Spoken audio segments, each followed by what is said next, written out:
আপনারা সবাই জানেন জনমনে একটা ধারণা আছে যে এই মুহূর্তে যদি নির্বাচন হয় হয়তোবা, আমি শিওর করে বলছি না, হয়তোবা জনমত বিএনপির পক্ষে যাবে, এরকম একটা ধারণা জনমনে আছে।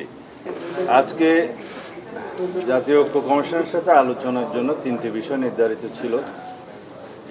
প্রথম বিষয়টি ছিল নির্বাচনী এলাকার সীমানা নির্ধারণ সংক্রান্ত একটি আলাদা কমিশন গঠন, এবং তার মধ্যে 2 ভাগ, যে বর্তমান নির্বাচন কমিশনের অধীনে ত্রয়োদশ জাতীয় সংসদ নির্বাচনের উদ্দেশ্যে যে ডিলিমিটেশন প্রক্রিয়া চলমান আছে সেটার শুনানির ক্ষেত্রে একটি বিশেষায়িত কমিটি গঠন করা।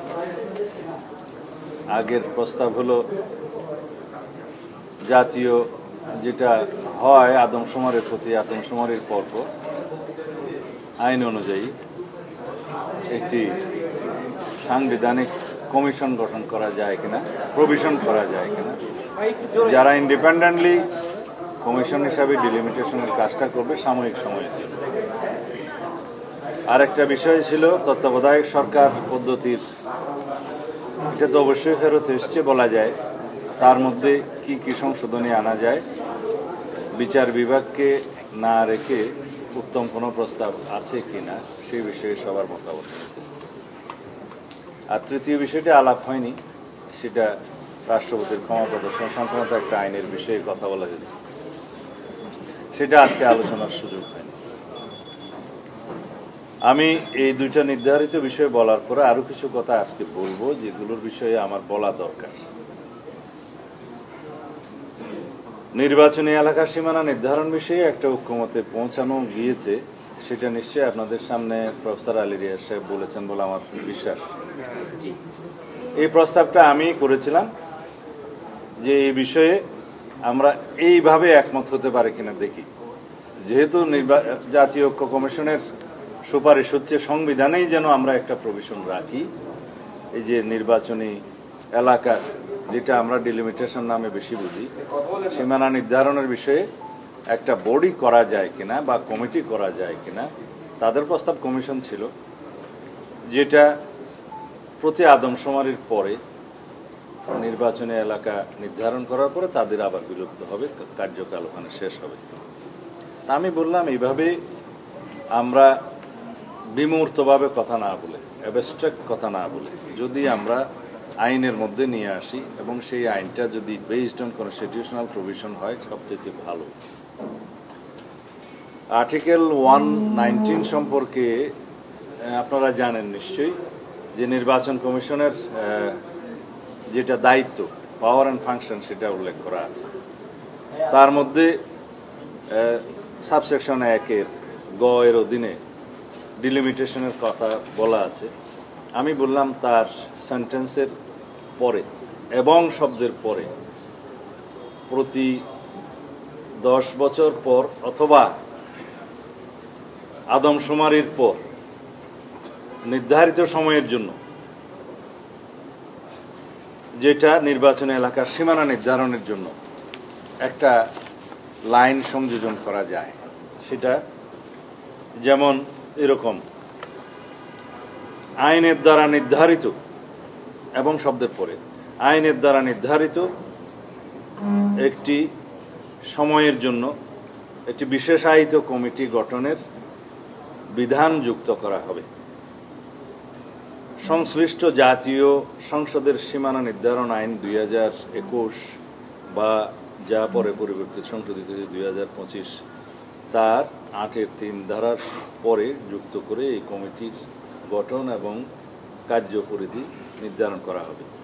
আপনারা সবাই জানেন বর্তমানে যে ডিলিমিটেশন অ্যাক্টটি আছে সেটা আসলে ডিলিমিটেশন অফ কনস্টিটিউয়েন্সিস অর্ডিন্যান্স 1976 এর সর্বশেষ রূপান্তর।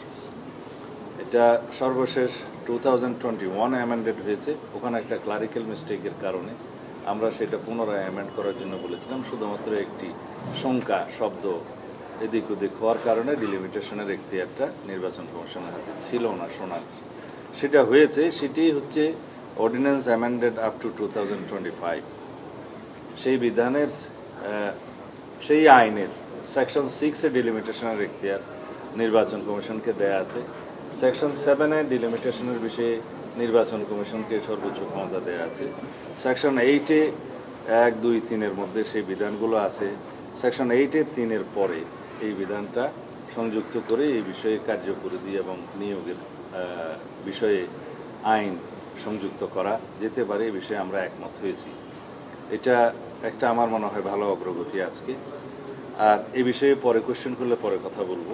দ্বিতীয় বিষয় হচ্ছে কেয়ারটেকার সরকারের বিষয়ে। কেয়ারটেকার সরকার পুনঃপ্রবর্তিত হয়েছে প্রায় বলা যায়, যেটা অ্যাপিলেট ডিভিশনের জাস্টিস খায়রুল হকের রায়ের পরে বাতিল হয়ে গেছিল, সেটা রিভিউতে আছে এখন। যদিও 15th অ্যামেন্ডমেন্ট বাতিল হয়েছে, আপনারা জানেন, অ্যাজ এ হোল বাতিল হয়নি। যে ভার্ডিক্টে দেওয়া আছে 6টা বিষয় বাতিল এবং 3টা বিষয়ে পুনর্বহাল করা হয়েছে, যে বিষয়গুলো নিরীহ ছিল। এবং 6টা বিষয়ে বাতিলের মধ্যে আর্টিকেল 58 ক এবং ক 2 পরিচ্ছেদ, যেটা কেয়ারটেকার সরকারের বিধান সম্বলিত, সেটার 15th অ্যামেন্ডমেন্টে ফ্যাসিস্ট গভর্নমেন্ট যেভাবে বিলুপ্ত করা হয়েছিল সেটাকে আনকনস্টিটিউশনাল ডিক্লেয়ার করার ফলে আমরা ধরে নিতে পারি সেই বিধানগুলো এখন বহাল হয়েছে। যদি এটা অ্যাপিলেট ডিভিশনাল রিভিউতে এখন পেন্ডিং না থাকতো তাহলে এখানেই সেটা বহাল হয়ে যেত।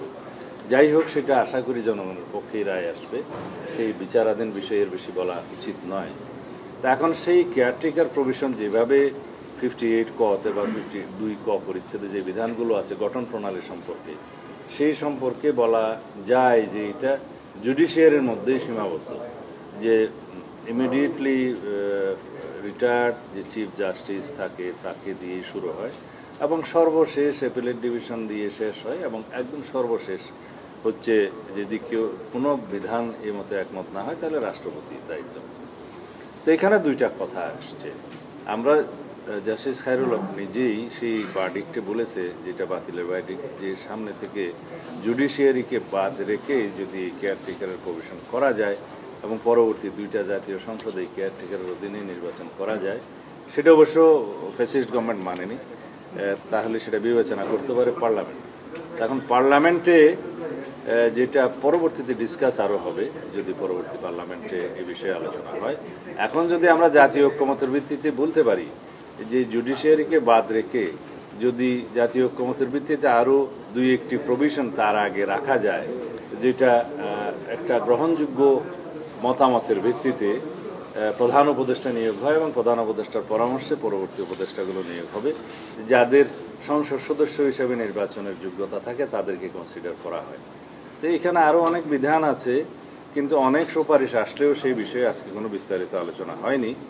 যেটা মোটামুটি প্রেসে বলার মতো ওনারা বলেছেন কিনা আমি জানি না, সেটা হচ্ছে যে কেয়ারটেকার সরকার ব্যবস্থা পুনঃপ্রবর্তনের বিষয়ে সবাই একমত, সেটা বলার অপেক্ষা রাখে না। দ্বিতীয় হচ্ছে কেয়ারটেকার সরকারের বিধানের মধ্যে, গঠন প্রক্রিয়ার মধ্যে জুডিশিয়ারিকে বাদ রেখে তার আগে কি কি বিধান 1টা 2টা বা 3টা সংযুক্ত করা যায় সেই বিষয়ে দলগুলো আরও নিজেরা চিন্তা করে এই বিষয়ে মতামত দিবে। সেই বিষয়টা আর কয়েকদিন পরে ওনারা আলোচনার জন্য রাখবেন। এই পর্যন্ত আলোচনা হয়েছে। আমি যে কথাগুলো আজকে বলতে চাচ্ছি, এই পর্যন্ত আপনাদের সাথে যতবার কথা বলেছি, যতবার জাতীয় ঐক্য কমিশনের সাথে কথা বলেছি, আমরা কি কি সহযোগিতা আমাদের দলের পক্ষ থেকে, বিএনপির পক্ষ থেকে এবং আমাদের যারা যুগপথের সঙ্গে ছিল তাদের মধ্যে অনেকের পক্ষ থেকে, সবার কথা বলবো না, আমরা যে সহযোগিতাটা করেছি, আমি শুধু বিএনপির কথা বলবো না, আমাদের সঙ্গে সাথীদের কথাও বলবো। আমরা এই পর্যন্ত সর্বোচ্চ সহযোগিতা করে জাতীয় ঐক্যমত সৃষ্টির জন্য চেষ্টা করে এসেছি।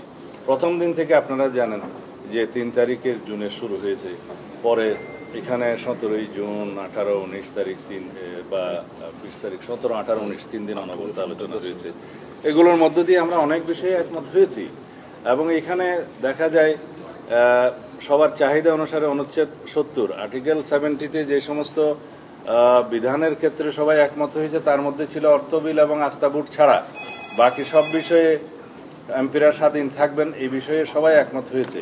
তা আমরা অনেকের মতামতের ভিত্তিতে বলেছিলাম যে এখানে সংবিধান সংশোধনের বিল এবং জাতীয় নিরাপত্তা, বিশেষ করে যুদ্ধ পরিস্থিতি সংক্রান্ত এই পরিস্থিতি উদ্ভব হলে এই 2টা বিষয়েও সংসদ সদস্যরা যাতে দলের বাইরে না যেতে পারেন, এই বিধানটা আমরা আমাদের ম্যানিফেস্টোতে সংযুক্ত রাখবো। যদি জনগণ আমাদেরকে ম্যান্ডেট দেয় সেই বিধানগুলো আমরা এখানে রাখবো, সেটা যৌক্তিকভাবে গৃহীত হয়েছে।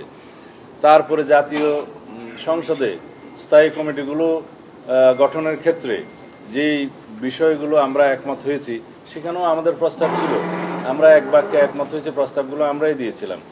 যে 4টা প্রধানতম কমিটি, যে পাবলিক আন্ডারটেকিং কমিটি, তারপরে আছে যে পাবলিক অ্যাকাউন্টস কমিটি, তারপরে প্রিভিলেজ কমিটি এবং এস্টিমেশন কমিটি সহ আরও এই 4টা কমিটি যতদূর আমার মনে পড়ে সহ আসনের সংখ্যা অনুপাতে বিরোধী দলের মধ্যে বাকি অন্যান্য গুরুত্বপূর্ণ কমিটির সভাপতির পদ দেয়া হবে। সেটা এমনও হতে পারে যে 300 আসনের মধ্যে যদি 100 আসন সম্মিলিত সব বিরোধী দলের হয়, সেই সংখ্যা অনুপাতে তারা আসন পাবে। তাতে দেখা যাবে প্রায় 1/3 মতো স্থায়ী কমিটিগুলোর সভাপতিত্ব তারা পাবেন। এই বিষয়ে আমরা একমত হয়েছি। এবং আপনারা জানেন যে যেহেতু প্রধানমন্ত্রীর মেয়াদের ক্ষেত্রে এখানে একটা প্রস্তাব এসছে, আমরাই নিজস্ব উদ্যোগে বলেছি যে কত মেয়াদ এবং কতবার এই বিতর্কে না যেয়ে আমরা বলেছি যে বৎসরের মধ্যে আসেন যে একটা প্রস্তাব আসা যায় কিনা যে একজন ব্যক্তি তার জীবদ্দশায় সর্বোচ্চ কত বছরের জন্য প্রধানমন্ত্রীত্বে বহাল থাকতে পারবেন। সেই বিষয়ে আমরা আমাদের দল থেকে আলোচনা করে এই প্রস্তাবের ভিত্তিতে আমরা পরে এটা অনুমোদন করিয়েছি যে কোনো ব্যক্তি সর্বোচ্চ 10 বছরের বেশি প্রধানমন্ত্রীর পদে বহাল থাকবেন না জীবদ্দশায়। সেটা আমাদের সহযোগিতা। আপনারা সবাই জানেন, জনমনে একটা ধারণা আছে যে এই মুহূর্তে যদি নির্বাচন হয়, হয়তোবা, আমি শিওর করে বলছি না, হয়তোবা জনমত বিএনপির পক্ষে যাবে, এরকম একটা ধারণা জনমনে আছে। তা আমরা যেহেতু নির্বাচন হওয়ার আগে আমরা এই বিষয়ে কিছু বলতে চাই না যে কারাই গভর্নমেন্ট ইন ওয়েটিং, বাট একটা পাবলিক পারসেপশন তো আছে। তারপরেও আমরা এই বিষয়ে নিজস্ব উদ্যোগে জাতির সাথে একটা ঐক্যমত্যে আসার জন্য একটা ব্যালেন্সড যাতে সরকার ব্যবস্থা হয়, যাতে স্বৈরাচারের ভবিষ্যতে কোনো উৎপত্তি না হয়, যাতে কোনোদিন ফ্যাসিস্টের উৎপাদন না হয় সংসদীয় ব্যবস্থায়, সেই জন্য আমরা একমত এসেছি।